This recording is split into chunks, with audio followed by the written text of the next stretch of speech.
يأمركم أن تؤدوا الأمانات إلى أهلها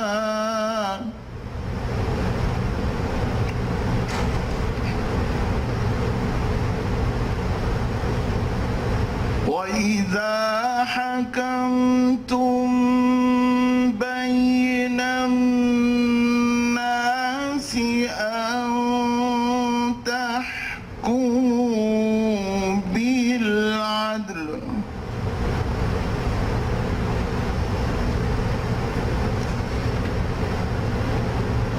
إن الله نعم ما يعظكم به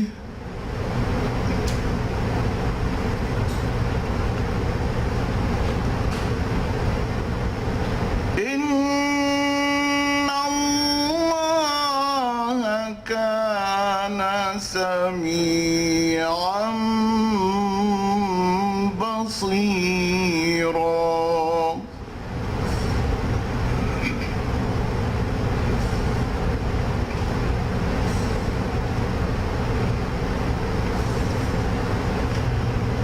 يا أيها الذين آمنوا أطيعوا الله وأطيعوا الرسول وأولي الأمر منكم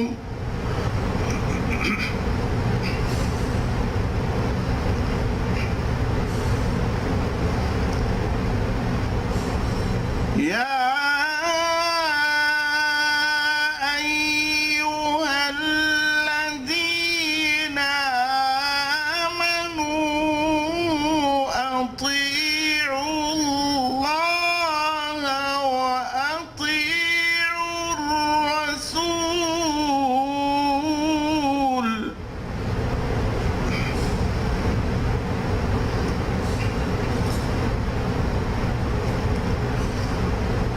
أطيعوا الله وأطيعوا الرسول وأولي الأمر منكم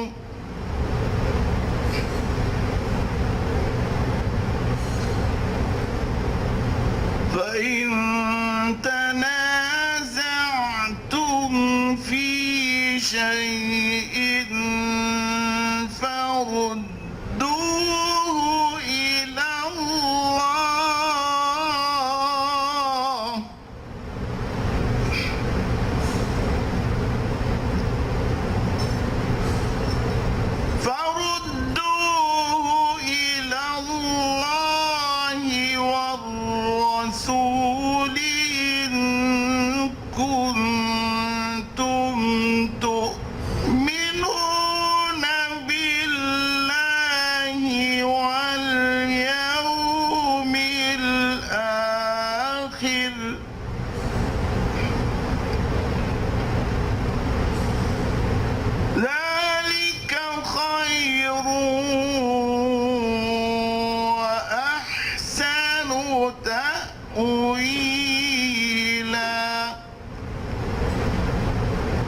صدق اللہ العظیم۔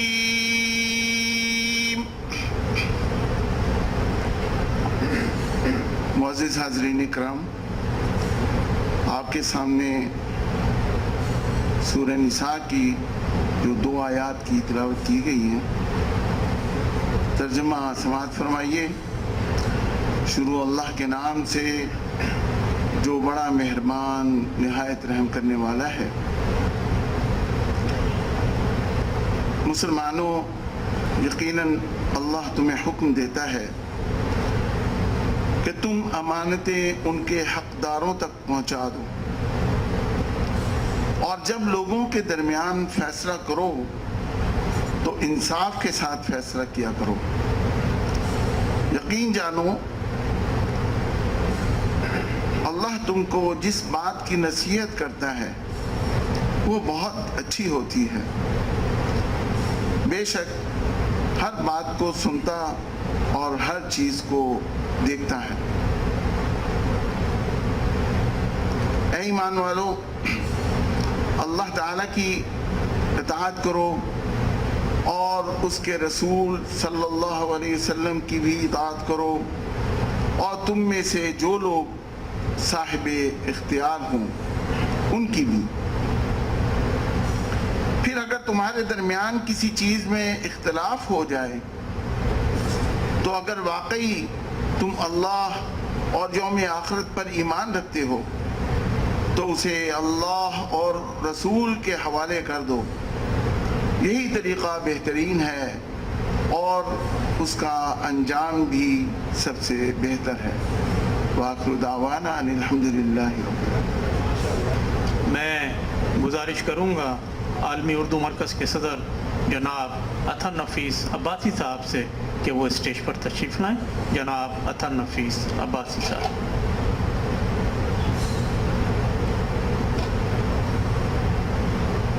آج کی مجلس کے مہمان خصوصی نیاز احمد صاحب، چیئرمین پاکستان رائٹرز فورم، گزارش کروں گا کہ وہ تشریف لائیں۔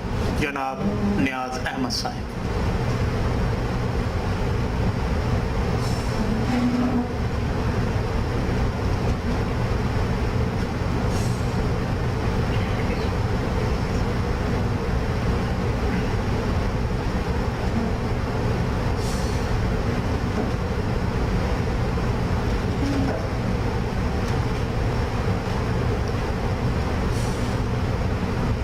آج کی مجلس اقبال کے چیئرمین جناب عامر خورشید رضوی صاحب سے گزارش ہے کہ وہ تشریف لائیں۔ عامر خورشید رضوی۔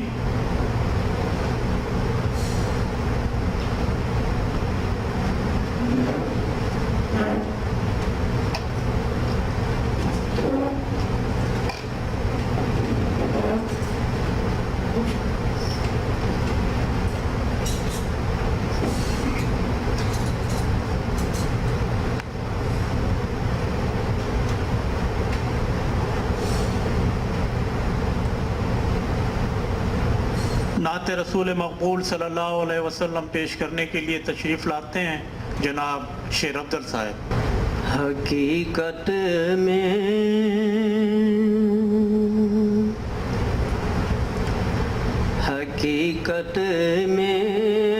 وہ لطف زندگی پایا نہیں کرتے، حقیقت میں وہ لطف زندگی پایا نہیں کرتے، جو یاد مصطفیٰ سے دل کو بہلایا نہیں کرتے، زباں پہ شکوہ رنج و لم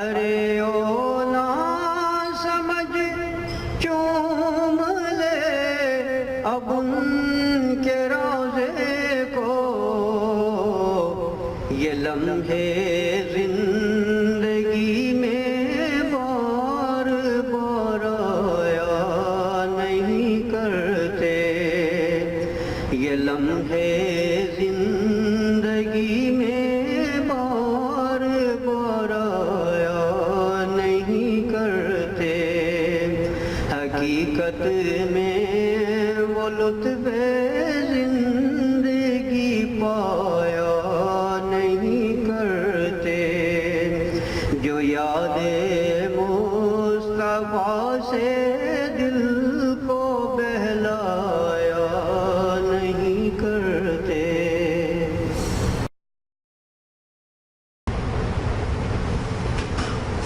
کلام اقبال پیش کرنے کی سعادت حاصل کریں گے جناب احمد بن زبیر، طالب علم Pakistan international school Jeddah, Ahmed بن زبیر۔ یہ کلام اقبال خودی کا سر نہا لا الہ الا اللہ۔ میں چاہوں گا کہ جب میں لا الہ الا اللہ کہوں تو آپ میرے ساتھ مل کے پڑھیں۔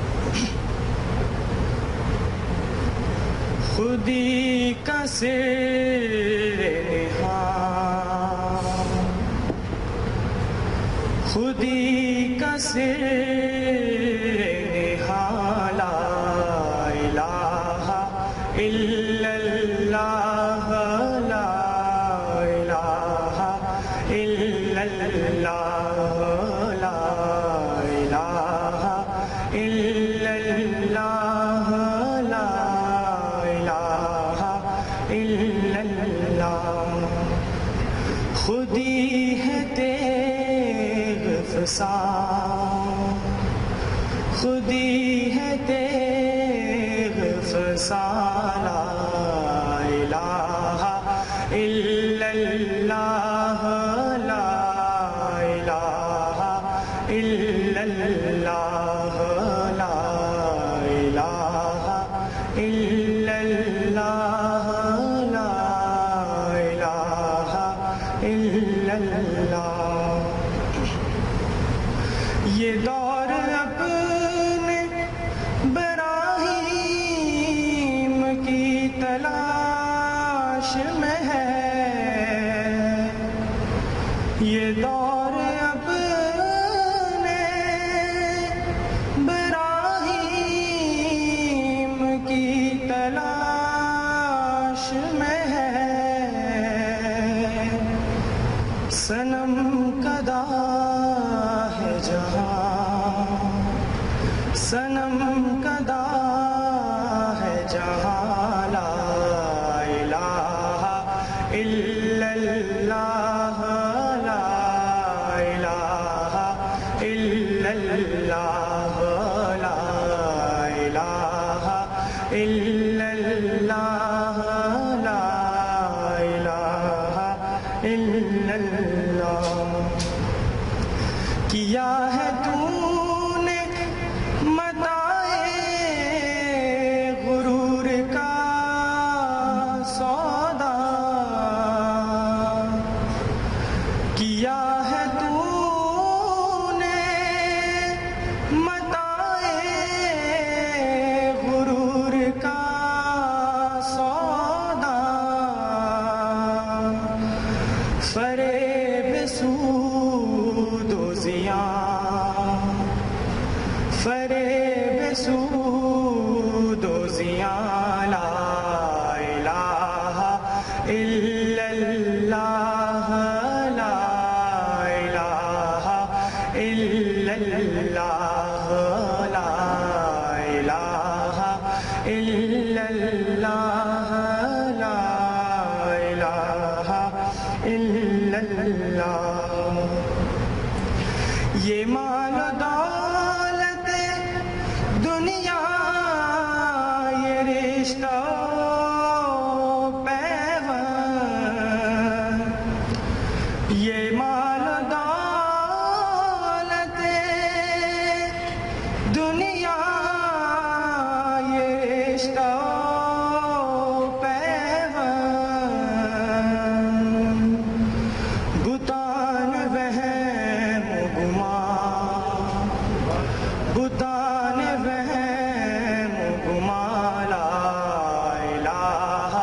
إلا الله لا إله إلا الله لا إله إلا الله لا إله إلا الله یہ نغمہ فصل گلو لال کا نہیں پابند، یہ نغمہ فصل گلو لال کا نہیں پابند، بہار ہو کہ خزاں، بہار ہو کہ خزاں، لا الہ الا اللہ لا الہ الا اللہ لا الہ الا اللہ لا الہ الا اللہ۔ اگرچہ بت ہے جماعت کی آستینوں میں، اگرچہ بت ہے جماعت کی آستینوں میں، مجھے ہے حکم اذاں، مجھے ہے حکم اذاں، لا الہ الا اللہ لا الہ الا اللہ لا الہ الا اللہ لا الہ الا اللہ۔ خودی کا سر نہاں، خودی ہے تیغ فساں، لا الہ الا اللہ لا الہ الا اللہ لا الہ الا اللہ لا الہ الا اللہ۔ جزاک اللہ۔ اب میں گزارش کروں گا اردو مرکز کے اساسی رکن جناب انجینئر محسن الوی صاحب کا کہ وہ تشریف لائیں اور علامہ اقبال کے حوالے سے اپنا کلام پیش کریں۔ انجینئر محسن الوی صاحب۔ اقبال کی بڑی معروف زمین ہے کہ ہزاروں سے تڑپ رہے ہیں میری جبین نیاز میں، اسی زمین میں میرے اشعار کچھ ملا رہے ہیں۔ کوشش کر رہا ہوں ترنم سے پڑھنے کی کہ ہوا منکشف نہ کسی پہ وہ جو چھپا ہے پردہ راز میں، ہوا منکشف نہ کسی پہ وہ جو چھپا ہے پردہ راز میں، نہ کسی پہ عقدہ وہ کھل سکا جو چھپا ہے قلب کے ساز میں، نہ کسی پہ عقدہ وہ کھل سکا جو چھپا ہے قلب کے ساز میں، اور کبھی شوق سجدہ میں جھک گئے جو تیرے حضور نماز میں، کبھی شوق سجدہ میں جھک گئے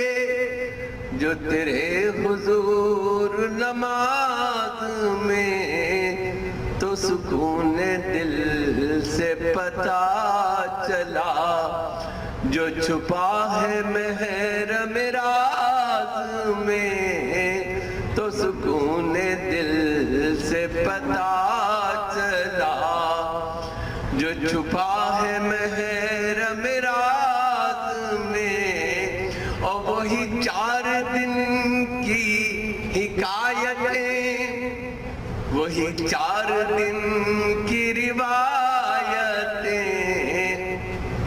وہی 4 دن کی حکایتیں، وہی 4 دن کی روایتیں، نہ یہ 4 دن میں پتہ چلا جو لکھا تھا عمر دراز میں، نہ یہ 4 دن میں پتہ چلا جو لکھا تھا عمر دراز میں، اور تیری قدرتوں پہ نظر گئی تو چمک سی دل میں اتر گئی، تیری قدرتوں پہ نظر گئی تو چمک سی دل میں اتر گئی، کہ جو نور شمس و قمر میں ہے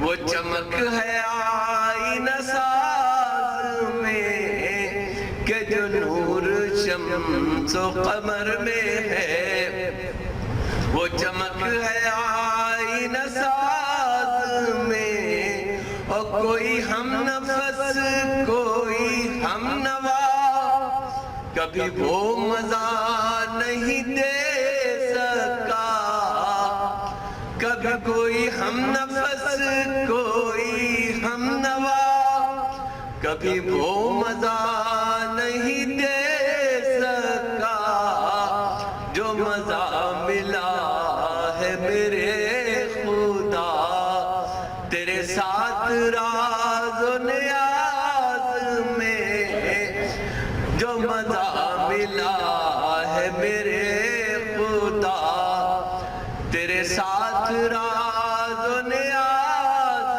میں، اور درائے گرا کہ کسی ایک سجدے کی بات کیا، یہ وجود کیا، یہ حیات کیا، کسی ایک سجدے کی بات کیا، یہ وجود کیا، یہ حیات کیا، کہ ہزاروں سجدے تڑپ رہے ہیں میری جبین نیاز میں، کہ ہزاروں سجدے تڑپ رہے ہیں میری جبین نیاز میں، اور بشعور جذب سخنوری ہے میری نظر میں وہ رہبری،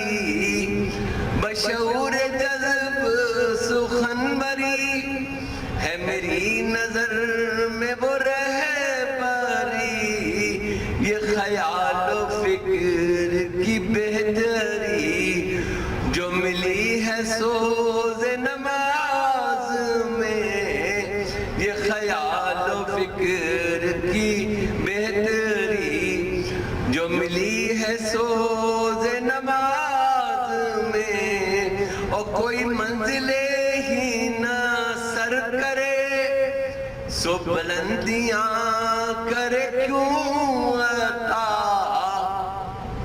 کوئی منزل ہی نہ سر کرے سو بلندیاں کرے کیوں عطا، نہ وہ قمریوں میں جھلک رہی نہ وہ رنگ ہے آج کے باز میں، نہ وہ قمریوں میں جھلک رہی نہ وہ رنگ ہے آج کے باز میں، اور جو طلب تھی محسن بے نوا ہوئی در سے تجھ کو وہی عطا،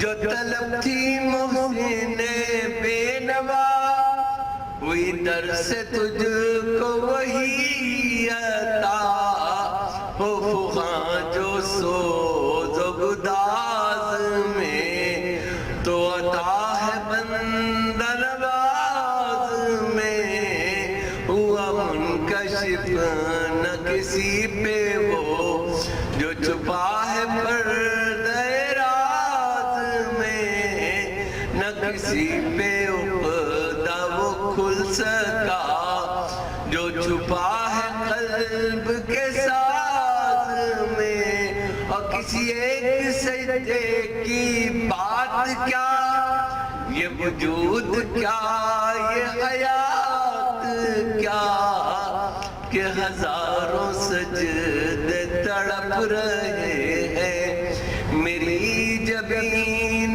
نیاز میں۔ اب میں گزارش کروں گا عالمی اردو مرکز کے صدر جناب اطہر نفیس عباسی صاحب سے جو کلام اقبال تحت اللفظ میں پیش کریں گے اور اس کی تشریح بھی کریں گے۔ جناب اطہر نفیس عباسی صاحب۔ صدر محفل عامر خورشید، مہمان خصوصی جناب نیاز احمد صاحب، حامد اسلام صاحب اور حاضرین محفل، مجلس اقبال کے زیر اہتمام جب سے ہمارے عامر خورشید ماشاءاللہ اس کے چیئرمین منتخب ہوئے ہیں، تو انہوں نے ایک نیا سلسلہ یہ شروع کیا ہے جو اچھا دلچسپ ہے، جسے لوگوں نے پسند بھی کیا ہے۔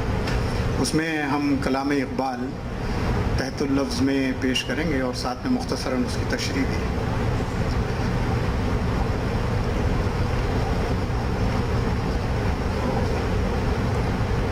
مجلس اقبال کی آج کی نشست میں تحت اللفظ میں کلام اقبال اور اس کی تشریح کے لیے ماہ اگست کی مناسبت سے میں نے بانگ درا کی نظم وطنیت کا انتخاب کیا ہے۔ یہ نظم 4 بند پر مشتمل ہے۔ میں پہلے یہ نظم آپ کو پڑھ کے سناتا ہوں، اس کے بعد پھر اس کی مختصراً تشریح پیش کروں گا۔ کہ اس دور میں اور ہے جام اور ہے جم، اور اس دور میں اور ہے جام اور ہے جم، اور ساقی نے بنا کی روش لطف و ستم، اور مسلم نے بھی تعمیر کیا اپنا حرم، اور تہذیب کے آذر نے ترشوائے صنم، اور ان تازہ خداؤں میں بڑا سب سے وطن ہے، جو پیرہن نسخہ ہے وہ مذہب کا کفن ہے۔ یہ بت کے تراشیدہ تہذیب نبی ہے، غارت گرے کاشانہ دین نبوی ہے، بازو تیرا توحید کی قوت سے قوی ہے، اسلام تیرا دیس ہے تو مستوفی ہے، نظارہ دیرینہ زمانے کو دکھا دے، اے مستوفی خاک میں اس بت کو ملا دے۔ ہو قید مقامی تو نتیجہ ہے تباہی، ہو قید مقامی تو نتیجہ ہے تباہی، رہ بحر میں آزاد وطن صورت ماہی، ہے ترک وطن سنت محبوب الہی صلی اللہ علیہ وسلم۔ دے تو بھی نبوت کی صداقت پہ گواہی، گفتار سیاست میں وطن اور ہی کچھ ہے، ارشاد نبوت میں وطن اور ہی کچھ ہے۔ اقوام جہاں میں ہے رقابت تو اسی سے، تسخیر ہے مقصود تجارت تو اسی سے، خالی ہے صداقت سے سیاست تو اسی سے، کمزور کا گھر ہوتا ہے غارت تو اسی سے، اقوام میں مخلوق خدا مٹتی ہے اس سے، قومیت اسلام کی جڑ کٹتی ہے اس سے۔ یہ وہ نظم تھی جو میں نے آپ کو پیش کی، 4 بند پر مشتمل یہ نظم ہے۔ اس نظم میں اقبال نے وطنیت کے حوالے سے انتہائی واضح طور پر اپنا سیاسی نقطہ نظر پیش کیا ہے۔ پہلا بند جو میں نے آپ کو پیش کیا آپ کے سامنے، اس دور میں نور ہے جام اور ہے جم، اور ساقی نے بنا کی روش لطف و ستم، اور مسلم نے بھی تعمیر کیا اپنا حرم، اور تہذیب کے آذر نے ترشوائے صنم، اور ان تازہ خداؤں میں بڑا سب سے وطن ہے، جو پیرہن اس کا ہے وہ مذہب کا کفن ہے۔ یہ دور جس میں ہم زندہ ہیں اپنی تمام تر روایات کے ساتھ برسر عمل ہے۔ آہستہ آہستہ پرانی اقدار مٹتی جا رہی ہیں اور نئی قدریں جنم لے رہی ہیں۔ تہذیب کے اجارہ دار رہنماؤں نے ایک ایسی روش کو فروغ دیا ہے جو ظلم و التفات سے ہم آہنگ نظر آتی ہے۔ اسی لیے مسلمانوں نے بھی اپنی تہذیب چھوڑ کر دوسروں کی دیکھا دیکھی اپنا نیا کعبہ بنا لیا ہے، یعنی ملت اسلامیہ نے اپنی تہذیب کو چھوڑ کر مغربی تہذیب کو اپنا لیا ہے۔ جدید تہذیب کے مشہور بت تراش آذر اب نئے بت تراشنے میں مگن ہے۔ اس کے تراشے ہوئے بتوں میں بڑا اور بلند و بالا بت وطن ہے، اور اس بت کو جس لباس سے آراستہ کیا گیا ہے وہ مذہب اور عقیدے کے لیے کفن کی حیثیت رکھتا ہے۔ پس ثابت ہوا کہ وطن کی پرستش مذہب اور عقائد کے منافی ہے۔ دوسرا بند ہے کہ یہ بت کے تراشیدہ تہذیب نبی ہے، غارت گرے کاشانہ دین نبوی ہے، بازو تیرا توحید کی قوت سے قوی ہے، اسلام تیرا دیس ہے تو مستوفی ہے، نظارہ دیرینہ زمانے کو دکھا دے، اے مستوفی خاک میں اس بت کو ملا دے۔ نئی تہذیب سے وطنیت کا جو تصور ابھرتا ہے وہ دین اسلام اور خاتم النبی صلی اللہ علیہ وسلم کی تعلیم کے منافی ہے۔ دین محمد صلی اللہ علیہ وسلم میں توحید ایک ایسی قوت ہے جس نے ہر مرحلے پر تجھے تقویت بخشی ہے۔ تیرا وطن کوئی مخصوص خطہ ارض نہیں ہے بلکہ عملی طور سے اسلام ہی تیرا وطن عزیز ہے۔ تو جو سرور کائنات صلی اللہ علیہ وسلم کو پیروکار ہے، اپنی 1400 سال قدیم شان و شوکت کا مظاہرہ کرتے ہوئے وطنیت کے اس نئے تصور کو تباہ و برباد کر کے خاک میں ملا دے۔ ہو قید مقامی تو نتیجہ ہے تباہی، رہ بہر میں آزاد وطن صورت ماہی، ہے ترک وطن سنت محبوب الہی، دے تو بھی نبوت کی صداقت پہ گواہی، گفتار سیاست میں وطن اور ہی کچھ ہے، ارشاد نبوت میں وطن اور ہی کچھ ہے۔ اقبال ملت اسلامیہ کے پیروکاروں سے مخاطب ہیں کہ اے فرزند توحید، اگر تو کسی مخصوص خطہ ارض کا اسیر اور قیدی ہو کر رہے گا تو اس کا نتیجہ سوائے تباہی اور بربادی کے کچھ نہیں نکلے گا۔ یہ تیری ذمہ داری ہے کہ نبوت صلی اللہ علیہ وسلم کی گواہی دے اور فرمان محمدی صلی اللہ علیہ وسلم کے مطابق وطن کے تصور کی نفی کر۔ اگرچہ سیاست کے حوالے سے بے شک وطن کا تصور مختلف ہے، لیکن ارشاد نبوی صلی اللہ علیہ وسلم کے حوالے سے وطن ایک بے معنی شے ہے۔ آخری بند ہے کہ اقوام جہاں میں ہے رقابت تو اسی سے، تسخیر ہے مقصود تجارت تو اسی سے، خالی ہے صداقت سے سیاست تو اسی سے، کمزور کا گھر ہوتا ہے غارت تو اسی سے، اقوام میں مخلوق خدا مٹتی ہے اس سے، قومیت اسلام کی جڑ کٹتی ہے اس سے۔ دنیا بھر کی قوموں میں رقابت کا جو جذبہ پیدا ہوتا ہے اس کا اصل سبب ہی وطنیت ہے۔ تجارت کا مقصد بھی دوسرے ممالک کو معاشی طور سے تسخیر کرنا ہے، اور سب سے بڑی برائی یہ ہے کہ صداقت اور سچائی کا جذبہ ناپید ہو جاتا ہے۔ کمزور قوموں کی تباہی اور بربادی کا بڑا سبب بھی یہی تصور وطنیت ہے۔ اسی کے سبب مخلوق خدا مختلف قوموں میں بٹ کر رہ گئی ہے۔ اسلامی تصور قومیت کی جڑ کاٹنے کا سبب اور باعث بھی یہی تصور وطنیت ہے۔ نظم وطنیت اور دیگر کلام اقبال کے مطالعے کے بعد یہ بات تو ثابت ہو جاتی ہے کہ اقبال وطن دوست ہیں، وطن پرست نہیں۔ اسلام نہ صرف مذہبی عصبیت کا مخالف ہے بلکہ رنگ و نسل، زبان اور تہذیب کی عصبیت اور تعصب سے بھی منع کرتا ہے۔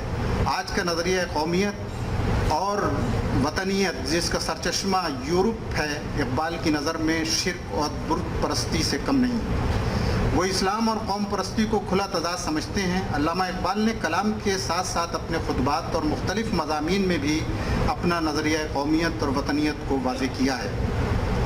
لاہور میں 1932 میں منعقدہ مسلم کانفرنس کے خطبہ صدارت سے اقتباس پیش کرتے ہوئے میں آپ سے اجازت چاہوں گا کہ اقبال نے اپنے خطبہ صدارت میں فرمایا کہ میں یورپ کے پیش کردہ نیشنلزم کا مخالف ہوں، اگرچہ حب وطن ایک نظری امر ہے اور اس لیے انسان کی اخلاقی زندگی کا ایک جزو ہے، لیکن جو شے سب سے زیادہ ضروری ہے وہ انسان کا مذہب، اس کا کلچر اور